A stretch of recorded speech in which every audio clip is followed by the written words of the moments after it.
Bonjour à tous et bienvenue pour une nouvelle émission de Retour en salle.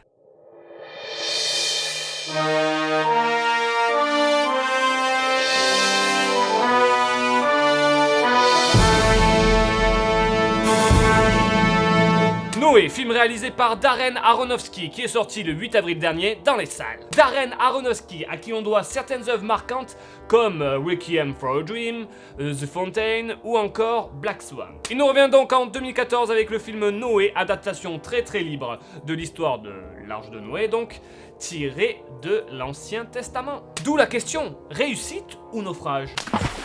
Ok, je l'ai bien cherché celle-là. Lors d'un cauchemar, Noé a une vision. L'humanité va être décimée par les flots. Convaincu que c'est un message envoyé par Dieu pour lui annoncer un déluge qui détruira toute vie sur Terre, Noé va construire une arche pour sauver sa famille et la totalité des espèces animales. L'influent et virulent forgeron Tubal-Caïn ainsi que le reste de la population le prennent pour un fou, jusqu'au jour où la pluie fait son apparition. L'arche va alors devenir un refuge très convoité. Alors je vous préviens tout de suite, si vous êtes à cheval sur tout ce qui touche de près ou de loin à la religion chrétienne, passez votre chemin. Car il fallait bien s'y attendre, ce film a eu droit à sa petite controverse, due à son contenu biblique qui est, comment dire, un poil éloigné du récit originel. On a plus affaire à un film fantastique, voire post-apocalyptique. C'est l'exemple parfait du film au sujet casse-gueule. Bon bref, prenons ce film pour ce qu'il est, un film qui nous raconte une histoire. Et justement, cette histoire revisitée, ça donne quoi? Et Noé, t'es sûr que ça va tenir là? On va pas couler, hein? Rassure-moi. Oui, t'inquiète, regarde.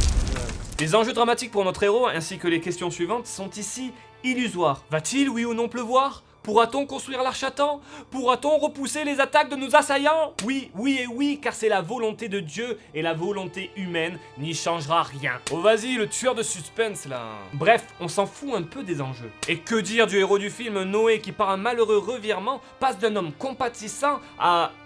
Enfin, je vous en dis pas plus pour ne pas tuer le peu de suspense du film. Vous ne passerez pas aussi à côté de la morale environnementale qui est à peine déguisée. Côté casting, c'est du lourd. Russell Crowe, alias Noé, la belle Jennifer Connelly qui joue la femme de Noé, Anthony Hopkins, le grand-père de Noé, ou encore Emma Watson, Hila, la fille de Noé. Emma Watson, tiens, je l'ai déjà vue quelque part, ça me dit trop quelque chose.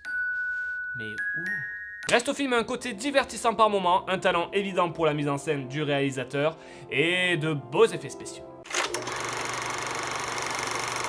Noé était un pari risqué pour son réalisateur tant le sujet abordé pouvait mener à la controverse. Il nous livre un film bancal aux enjeux dramatiques factices, le tout enrobé d'images magnifiques pour camoufler un résultat qui au final est décevant pour un réalisateur de son calibre. Le bateau a finalement pris l'eau.